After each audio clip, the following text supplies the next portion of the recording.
શ્રી કૃષ્ણ. અત્રે ઉપસ્થિત માંડળ ગામના વડીલશ્રીઓ, આપણા ગામનું ગૌરવ એવા બંને આર્મી સાહેબો મનુભાઈ, ડીકે સાહેબ,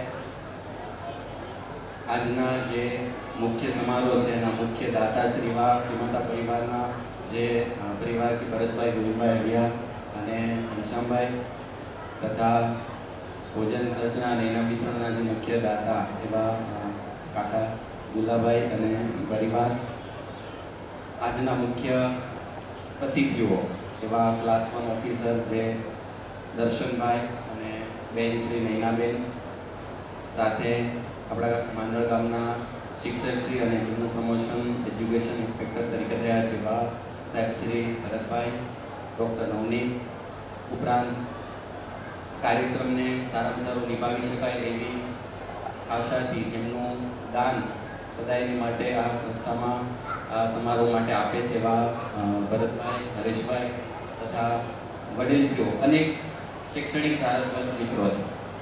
નીચે બેઠેલા તમામ મારા વડીલ માતાશ્રીઓ, ભાઈઓ, બહેનો, તમામને મારા જય શ્રી કૃષ્ણ. ગામનો સન્માન સમારોહ હોય અને સૌથી પહેલી આનંદની વાત એ છે કે જેમ આગળ ભાઈએ કીધું એમ કે આ સમારોહ જે સ્નેહ મિલન છે જે દિવસે દિવસે ઉત્તરોત્તર પ્રગતિ કરે છે. સૌથી મોટી પહેલી સાબિતી જે દેખાય છે કે હોલ હજી પણ નાનો પડે છે અને એમાં સૌથી નવાઈની વાત એ છે કે જેટલા ભાઈઓ વડીલો છે એટલા જ બહેનો છે. એટલે એક તો તમારા માટે તાળીઓ પાડો કે 2 વાગ્યાથી કાર્યક્રમ ચાલુ થયો છે અને તમામ જે માતાશ્રીઓ છે, વડીલો છે, ભાઈઓ બહેનો તમામે હાજરી આપી છે અને આ સન્માન સમારોહને વધુમાં વધુ સારામાં સારી રીતે દીપાવી શકાય એના માટે તમે હાજરી આપી છે. એટલે ખૂબ ખૂબ બધાનો આભાર માનું છું. આજના સમારોહ જેમાં મુખ્ય ટાઇટલ છે આપણું કે સંસ્કારોનું સિંચન, એના વિશે હું વાત કરું છું. વાત કરતા પહેલા હું તમામ કમિટીના મેમ્બરો જે શૈલેષભાઈ મકવાણા અને એમની ટીમ છે એનો હું મારા વતી એક આભાર માનું છું કે આ આજનો એક કાર્યક્રમ તમે આયોજન કર્યું, આટલી મહેનતથી અમને બધાને ભેગા કર્યા. મને અહીં એવું લાગે છે કે માંડળ ગામમાં જ્યારે 9 વર્ષ હોય ને અમે ઘરે ઘરે ખ્યાલ છે આપણે બધા બેસતા વર્ષના દિવસે બધાને જય શ્રી કૃષ્ણ કરવા જતા હોય અને અત્યારની કંઈક પરિસ્થિતિ એવી છે જેમાં ગામમાં ખાલી જઈએ તો બધા વડીલો ખાલી જોવા મળે, બાકી બધું તો સુરત જ હોય. તો જૂનો સમયને યાદ કરતા એટલા બધા માંડળ ગામના જે વડીલો માતાઓ બહેનો છે એ જય શ્રી કૃષ્ણ કરવા જઈએ ત્યારે મળતા નથી. અત્યારે કેવો અવસર તમે પૂરો પાડ્યો કે બધાને અહીંયા ભેગા કર્યા. આટલું બધું માંડળ ગામ અત્યારે મને એવું લાગે છે આજનો 9 વર્ષ. એટલે મારા તરફથી બધાને એક નૂતન વર્ષાભિનંદન તમે મને મેળવવા માટે એક મોકો આપ્યો છે. આ કમિટીનો ખૂબ ખૂબ આભાર. એમને ખૂબ ખૂબ તાળીઓથી બતાવો કે એમણે આવું સરસ આયોજન કર્યું અને માંડળ ગામના તમામ જે માતાઓ બહેનો વડીલો છે એમને ભેગા થવાનો એક મોકો આપ્યો છે. એટલે સૌથી પહેલા એમનો આભાર માનું છું. વાત કરીએ તો આયોજનની ખાસિયત શું છે અને બીજી એક વાત મારે કમિટીને કહેવી છે કે મને શૈલેષભાઈનો ફોન આવ્યો, મને કીધું કે તમે આ વખતે મુખ્ય મહેમાનમાં છે, તમારે આવવાનું છે. તો હું એમને રિક્વેસ્ટ કરું છું કે હું ક્લાસ 1 ઓફિસર, બધા ડૉક્ટર મિત્રો, ઘણા બધા વ્યક્તિઓ છે, વિશેષ વ્યક્તિઓ જે મુખ્ય અતિથિ તરીકે કદાચ આવી શકે એમ છે. હું આવતા વર્ષે કે આના પછીના વર્ષે પણ કદાચ તમારું કંકોત્રીમાં ક્યાંય નામ નહીં હોય તો માંડળ ગામનો એક દીકરો છું અને તમારો કંઈ પણ કોલ હશે તો હું 100% તમે કદાચ ગમે તે અતિથિ તરીકે રાખશો. મારે આવવા માટેનું ચોક્કસ મારી આતુરતા હશે. કદાચ ગયા વર્ષે સાથી મીટિંગ હતી એટલે સંજોગ અનુસાર હું નહોતો આવી શકો, એટલે કોઈ એવી જરૂર નથી કે મને કયા પદ પર બેસાડવામાં આવે. આ મારી એક લાગણી છે કે માંડળ ગામનું છે, આ મારા ઘરનો જ પરિવારનો જે આ જે સન્માન સમારોહ છે તેમાં મારી હાજરી આપવી એક ફરજ છે. બીજું, આ કોઈ સન્માન સમારોહ એવો નાનો નથી. હું તો એવું માનું છું કે આ સમારોહમાં જે હાજર નથી રહેતા, અત્યારે જે હાજરી નથી આપતા, બરાબર, એમના માટે દુઃખની વાત છે. કારણ કે આવો સરસ આયોજન, આટલું મોટું ઓડિયન્સ હોય અને આટલા સરસ મહેમાનો, વડીલો અને ભણેલા સારસ્વત મિત્રો ભેગા થતા હોય એ એક સ્ટેજ ઉપર જોવા મળતા હોય તમને, તો આનાથી વિશેષ કોઈ મોટી વાત નથી. માંડળ ગામ માટે એક ગૌરવની ક્ષણ છે. એટલે માંડળ ગામના તમામે તમામ, હું ખુદ એવું માનું છું કે માંડળ ગામનો છું. મને ખ્યાલ નહોતો કે બેન શ્રી નૈનાબેન આપણા ક્લાસ 1 ઓફિસર છે, બરાબર. એવા ઓફિસરો અહીંયા ભેગા કરી આમંત્રિત કર્યા છે તો હું મને એને મળવાનો અને શ્રદ્ધાબેન જેવા જે એન્કરો અત્યારે જે બોલે છે ખૂબ સરસ બોલે છે, તો આ બધા વ્યક્તિ વિશેષીઓને મળવાનો મને એક મોકો મળ્યો છે. એનાથી મને એવો આનંદ થાય છે કે આ ખરેખર એક મળવા માટેનો ખરેખર એક સ્નેહ મિલનનો અવસર છે, સંપૂર્ણ સાબિત થયો છે. સંસ્કારોનું સિંચન એવા ટાઇટલ હેઠળ જ્યારે બોલવાનું થાય, 2-5 મિનિટ વધુ લે તો વાંધો નહીં. તો આજથી થોડાક 10-15 વર્ષ પહેલાનો સમય તમે જોશો તેવો હતો કે આહિર સમાજ, દરેક સમાજના વ્યક્તિઓ છે, અમે ભણતરની ભૂખ હતી કે ભણાવજો ભણાવજો ભણાવજો. દીકરાઓને તો ભણાવવાનું ઠીક છે, દીકરીઓને ભણાવવા માટેની ઝુંબેશ ચાલી છે. દરેક દીકરો દીકરી સમાન ગણી અને તેમને ભણાવવા માટે પ્રોત્સાહિત કરવામાં આવે છે, ભણે છે. હું નથી એવું માનતો કે આજનો સમય એવો હોય કે જ્યાં ફેમિલીમાં કોઈને એવું કહેવું પડતું હોય કે તમે તમારા દીકરા દીકરીને ભણાવજો. લોન લઈને લેણું કરીને પણ ભણાવે છે, આ વાસ્તવિકતા છે. ભણાવવું એ કોઈ અત્યારે પ્રશ્ન નથી, દરેક ભણાવે છે, સમાન રીતે ભણાવે છે. દીકરો દીકરીને સમાન ગણી અને દરેકને ભણાવે છે. પણ ભણ્યા પછી શું? આજની પરિસ્થિતિ એવી છે કે જ્યારે સમાજમાં દરેક ઘરમાં એવું છે કે મારા ઘરમાં એક ભણેલી દીકરી એક વહુ તરીકે આવે. દરેક ફેમિલીને એવું છે કે ભણેલી દીકરી છે, વહુ તરીકે આવે. તો ભણેલી દીકરી વહુ તરીકે આવતી હોય ત્યારે શૈક્ષણિક રીતે થોડુંક સમાજમાં શું જોવાની જરૂર છે? આપણે ભણાવી દઈએ છીએ, ગણાવી દઈએ છીએ, ડિગ્રી લગાડી દઈએ છીએ. દરેક દીકરી છે પોતાના જે કાંઈ પણ સપનાઓ સાથે મહેનત કરતા ત્યાં પહોંચી જાય છે, પણ પછી આગળનું શું? હજી પણ હું આહિર કન્યા વિદ્યાલયમાં 9 થી 12, 11-12 સાયન્સનો બાયોલોજી ટીચર સાથે અને મેનેજમેન્ટ તરીકે હું ત્યાં કામ કરું છું. મને કેટલા બધા એવા અનુભવ થાય છે. 5 વર્ષથી ત્યાં કામ કરું છું. મને કહેતા દુઃખ પણ થાય છે કે ઘણા બધા વાલીઓના એવા મંતવ્યો છે. સાંભળજો, આ સાચી વાત છે કે માત્ર ને માત્ર એટલા માટે ભણાવે છે દીકરીને કે દીકરી ભણી જાય, ગમે તે ડોક્ટરની ડિગ્રી લઈ લે, અને ડોક્ટરની ડિગ્રી લેવાથી માત્ર એનો હેતુ શું છે કે એને એક સામો ડોક્ટર છે એનાથી વિશેષ પાત્ર મળી જાય. તો શું સામો ડોક્ટર પાત્ર મળી જાય એટલે દીકરીની મહેનત એ બધું શું પૂરું થઈ જાય? દીકરી મહેનત કરે, ભણે કારવે, કોઈ ડિગ્રી પ્રાપ્ત કરે, પછી એને તમે એનાથી ઊંચા પાત્ર વાળો કોઈ છોકરો છે એના ત્યાં તમે એને સાસરે મોકલી દો, પછી સામેવાળી વ્યક્તિ એમ કહે છે કે હવે તમારે કઈ નોકરી કરવાની જરૂર નથી, અમે કમાઈએ છીએ, અમે ડોક્ટર છીએ, સારા કક્ષાના, તમે માત્ર ભણી ગણી દીધા, સારું નામ કમાઈ લીધું, બહુ થઈ ગયું. તો એ એક પણ રીતે યોગ્ય નથી. જો તમે દીકરીને ભણવા માટે પાંખો આપી છે, તમે એને ભણાવવા માટે જ મોકલી છે, તો એને છેક સુધી મુક્ત રહેવા દો.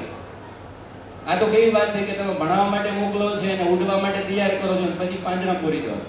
હવે તારે કઈ કરવાનું નથી, હવે તને તારું સાસરું મળી ગયું છે, સારું ઘર મળી ગયું છે, હવે તારે ત્યાં આગળનું કઈ થતું નથી. દીકરીઓ માટે આ જ વસ્તુ દીકરાઓ માટે નથી થતી. તો દીકરી અને દીકરાને સમાન તક મળે. આપણો સમાજ બહુ શિક્ષણ ક્ષેત્રે આગળ છે. કેટલા બધા હજારો ડોક્ટરો, ક્લાસરૂમ ઓફિસરો અને સિવિલ સર્વિસમાં બધી રીતે જ્યાં પણ જુઓ ત્યાં તમે આહિર સમાજના દીકરાઓ. ભણતરમાં કાંઈ ખામી નથી, ભણતર ખૂબ છે. કંઈક ને કંઈક રીતે થોડુંક વૈચારિક રીતે થોડુંક આગળ વિચારવાની જરૂર છે. ક્યાં આપણે વૈચારિક રીતે પાછળ પડીએ છીએ? બહુ દુઃખ સાથે કહેવું પડે, મને ખબર નથી કે હું બોલું છું યોગ્ય છે કે નહીં. જે સમાચાર મળે છે, દીકરી ભણે છે, દીકરી ભણી ગણીને મોટી થાય છે, સાસરે જાય છે, કંઈ પણ હેતુસર પછી એને સમાજની બીકે, પરિવારની બીકે જીવન ટીકાવ દેવું પડે. કેટલી દુઃખદ બાબત કહેવાય. જીવથી વિશેષ કંઈ નથી. કંઈક ને કંઈક આજે દીકરીઓને એક છેડો માંગે છે. એક એવો એને છેડો રાખો કે જ્યાં એનું મન દિલ ખોલીને વાત કરી શકે. કઈ પણ સ્થિતિમાં હોય એને એક એવો છેડો હોય છે. એમાં મારે ખાસ કહેવું પડે છે કે દરેક દીકરી માટે એમનો જે એક છેડો, અંતિમ છેડો હોય તે છે એની મમ્મીઓ, માતાશ્રીઓ અને દરેક એની બહેનોને અમારી એક નમ્ર વિનંતી છે કે આપની દીકરીઓ, મારી બહેનો છે, એ બધાને ભણાવો ગણાવો, પણ એની સાથે એક લાગણીનો સંબંધ તો 100% રાખો. તમે એનાથી દૂર ન થઈ જાઓ.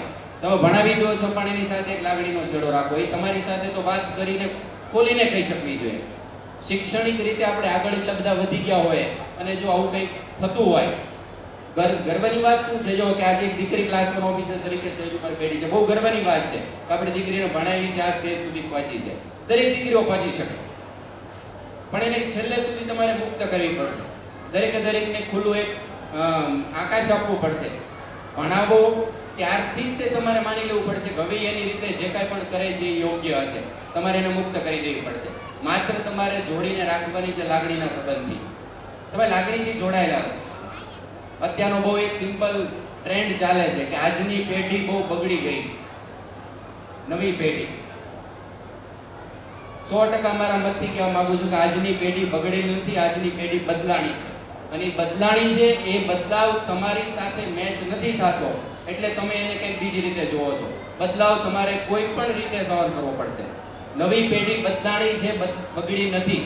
એના પોતાના સ્વતંત્ર વિચારો છે, પોતાની સ્વતંત્ર લાગણીઓ છે, પોતાના કંઈક ગોલ છે. એને એની સાથે મેચ થવા માટે મોટી જવાબદારી છે દરેકે દરેક વાલીશ્રીઓ, વડીલો. એમને સાંભળો, એમનું ખાલી જે કાંઈ પણ એના ઈચ્છાઓ છે એનું તમે પુનરાવર્તન કરો, કંઈક એમાં એનાલિસિસ કરો, ઊંડા ઉતરો. એવું જરૂરી નથી કે તમે જે અત્યાર સુધી કર્યું એ પ્રમાણે તમારા આગળના સંતાનો એ પ્રમાણે જાય. હું એવું નથી કહેતો કે હું જે કરું છું મારો દીકરો છે મારા પ્રમાણે ચાલશે. નહીં ચાલે. એ પેઢી નથી, આ જનરેશન ગેપ છે અને આપણો અધિકાર પણ નથી. શિક્ષણ એટલે શું?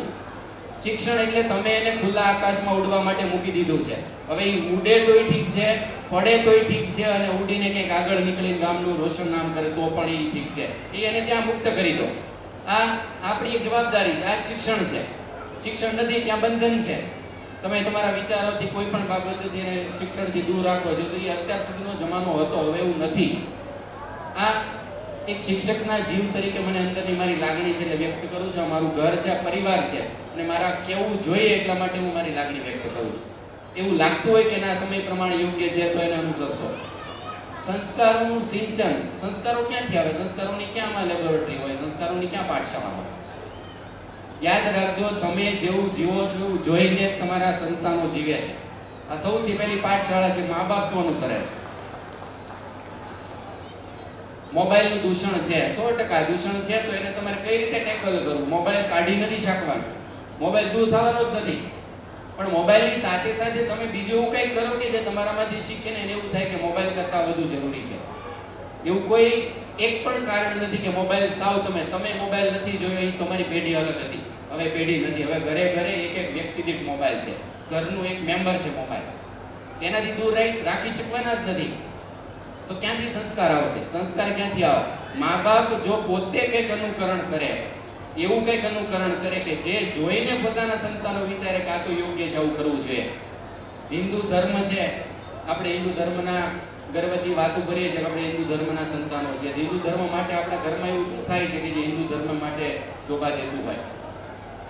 બહુ ઓછા ઘર એવા છે, બરાબર, જ્યાં નિયમિત શ્લોક ગાન થતા હોય, નિયમિત પાઠ પૂજા થતી હોય, દીકરાઓને સાથે બેસાડીને પૂજાઓ થતી હોય. આ બધું જરૂરી છે.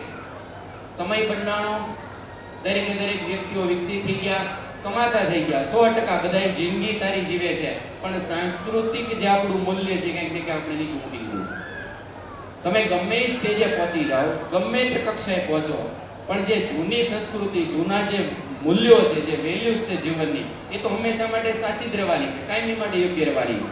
તો અહીંથી એક દીકરા તરીકે તમામને એક વિનંતી કરું છું, તમામ વડીલોને વિનંતી કરું છું, અને નવા યુવાનો જે અત્યારે અહીંયા ઇનામ વિતરણ માટે જે આવેલા છે એના માટે તો આ એક સ્ટેજ જ છે કે અમારું અહીંયા સન્માન થાય અને આગળ જતા અમે પણ કંઈક આગળ માંડળ ગામનું નામ રોશન કરીએ એવા કંઈક બનીએ. તો સૌથી મોટી જવાબદારી છે વાલીઓ છે એ એવું કંઈક એને અનુકરણ કરાવે કે જેમાંથી સારું શીખે. કદાચ સારું ન શીખે, દીકરા દીકરીમાં કંઈક એવું દૂષણ આવે તો શું? દૂષણ આવે છે તો એને ઈલાજ કરવા માટેના કંઈક રસ્તાઓ છે, બહુ બધા રસ્તાઓ છે. તમે એને તરછોડી દો, આવું શક્ય નથી, આ આવી છો તું તેરો છો, આ બધી વસ્તુથી યાદ રાખજો માતા પિતાથી સંતાન દૂર જાય છે. અને અત્યારનું સંતાન જન્મે ત્યારથી સ્વતંત્ર છે, જન્મે ત્યારથી એને કંઈ લેવા દેવા નથી કે માતા પિતા શું છે. જો તમે કંઈક લાગણીના સંબંધથી માતા પિતા સાથે જોડાયેલા હશો તો જ માત્ર ને માત્ર તમારા સંતાનો તમારું માનશે, બાકી આ સમય નથી. આ જનરેશન ગેપ છે અને એ ગેપમાં તમારું કોઈ પણ કાંઈ નથી ચાલવાનું, માત્ર ને માત્ર સ્વીકારી લેવાનું છે. તો આ તકે જ્યારે સ્નેહ મિલનનું સમારોહનું આયોજન થાય, અહીંયા મને બોલાવી અને બોલવાનો મોકો આપવામાં આવે અને આપણી વચ્ચે, હું એવું નથી માનતો કે હું આવું ને કંઈક સારું ભાષણ કરી દઉં, તમને કંઈક પ્રભાવિત કરી, કોઈ હેતુ નથી મારો. હું ભણ્યો છું, મારા સ્વતંત્રતાથી ભણ્યો છું, જે રીતે હું સમજ્યો છું અને મને જે સમાજ અને દુનિયા પરિવાર માટે લાગે છે, મારી લાગણી વ્યક્ત કરું છું. એવું 1% જરૂરી નથી કે હું જે કહું છું એ સાચું છે. તમને યોગ્ય લાગે તો માનવાનું છે, પણ આ વાસ્તવિકતા છે. કન્યા છાત્રાલયમાં તમને ખ્યાલ છે સુરતથી લગભગ અમારે 800 દીકરીઓ છે, એમાંથી 400 જેટલી તો સુરતની હશે. દીકરીઓને ત્યાં મૂકી જાય છે ને પછી સૌથી મોટી જવાબદારી મા બાપ તરીકે એક તો અમારી આવી જાય છે. ત્યાંથી દીકરીને મૂકીને મા બાપ તો જતા રહે છે ઘરે. માત્ર શિક્ષણનું કામ નથી અમારું. અમે લેક્ચર લેવા જઈએ છીએ, ટીચર તરીકે અમારી જોબ છે, પણ એનાથી વધારે જવાબદારી તો અમારે એના મા બાપ તરીકેની છે.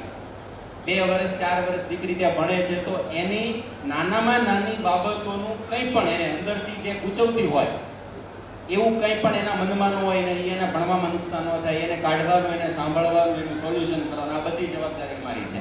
અને એ જવાબદારી નિભાવતા આવું બધું મને જાણવા મળે એટલે મને કહેવાનું મન થાય છે. કેટલી બધી દીકરીઓ પોતાના મા બાપને નથી કહી શકતી એવી એની સાથે સ્થિતિઓ થાય છે.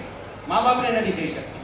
અમારી સાથે ખુલીને શિક્ષકોને કહેવા આવે છે કે આ સ્થિતિ છે, અમારા ઘરમાં સ્થિતિ થાય છે, શારીરિક કડપલા થાય છે, હિંસાનો ભોગ બનવું છે, અમને દુઃખ સાથે કહેવું પડે છે, આવું થાય છે. આપણા સમાજની વાત છે, બધા ઘરમાં નથી, પણ આ છે વાસ્તવિકતા છે. તો એમાં દરેકે દરેક માતા પિતા કરતા માતા અને બેનની જવાબદારી સૌથી વધી છે. તમે તમારી દીકરી છે અને એને અંદર ઉતરીને જાણી જુઓ કે કઈ સ્થિતિમાં છે, એવું કઈ મૂલ્ય, એવું કઈ પરિસ્થિતિને હેરાન નથી કરતું ને કે જેના જીવનમાં નુકસાન કરેલું છે, એનું સોલ્યુશન કરો. દીકરીઓની ફ્રીડમ બહુ જરૂરી છે, એની સાથે સાથે દીકરીઓ છે એની સુરક્ષા પણ એટલી જરૂરી છે. અને એ સુરક્ષા તમે એને બાંધીને રાખશો તો 1% નથી રહેવાની. એના માટે માત્ર ને માત્ર છે એને માટે એને લાગણીના સંબંધી એને બાંધી શકશો. એટલે આ ક્ષણે આપણે સમયનો અભાવ છે અને મને બોલવાનો એ મોકો આપ્યો છે. તમામ કમિટી મિત્રો, દરેકે દરેક માંડળ સેવા ફાઉન્ડેશન જે મહેનત કરી છે, આ બધું બહુ અઘરું છે, એટલું સેટલ કરવું ઇઝી નથી. આ ટીમનો ખૂબ ખૂબ આભાર માનું છું અને એક સાથે રિક્વેસ્ટ કરું છું કે માંડળ ગામના સુરતમાં રહેતા રહેવાસીઓ જેટલા પણ હજી આના સભ્યપદો નથી અથવા આમાં જોડાયેલા નથી, એમાં વધુમાં વધુ જોડાવ. એમની ખરેખર કાર્યપ્રણાલીઓ જુઓ, એ શું કામ કરે છે, એનો શું લાભ મળે છે, અને એ યુવાનો માટે બહુ એક આપણા માટે ગર્વની વાત છે.